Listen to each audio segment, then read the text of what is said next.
So as you can see, it's come to a full boil. We don't want it going at a rolling boil.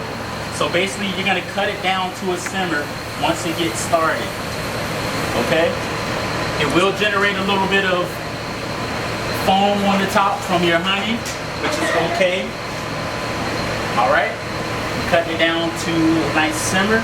Basically, when you have your bagels, you have the rounded part. You want to put that in upside down first. So put the top rounded side down in there. And they will float. Basically, I'm only going to let it boil for 20 seconds on one side. I'm going to flip it over to the other side.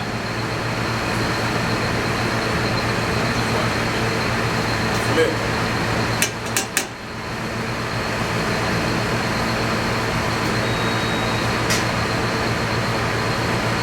Is the dough actually cooking?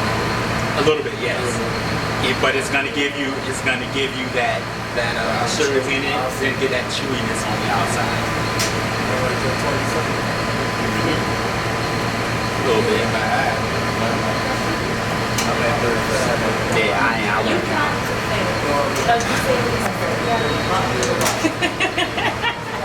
Slightly flipping it over.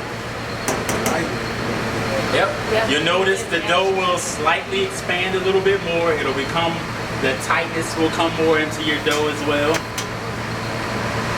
You definitely want to make sure it's done on both sides. It's not cooking it completely, but if it's underdone, it'll still be sticky. You don't want that. When you bring it out, it'll almost have like a rubbery feel to it, and it'll be sticky, which is how it needs to be.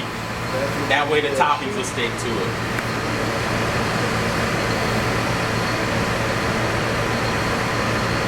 Is it identical or Yes. I'm only doing one because I'm letting y'all do the rest of it. I didn't want to take up some of the work for y'all, so yeah. But we have three pots, so you can have all three of them going at the same time. But just one bagel. No.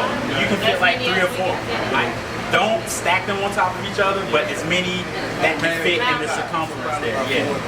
Yeah. All right. So now I have my oil bagel. Oh, cool! You hear it when I'm You're just gonna put it directly on your prepared pan. We'll fill it up. You can get like 12 on a pan. Basically, the next people are gonna take it, and while they are still moist, we'll have them set up on the tables over there, top side down.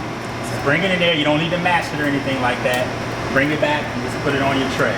Okay. So we'll have various toppings on there. You can just get to work. Now, what I would suggest is, if you're doing, let's say, no egg wash on them at all. What I would suggest is try to keep the light bagels together. If you know you want to do some dark sesame seed ones, kind of keep them in the same section. That way, it's easier to identify them when they're all done. Okay? Yes. Is there anything that anybody wants? Them right there.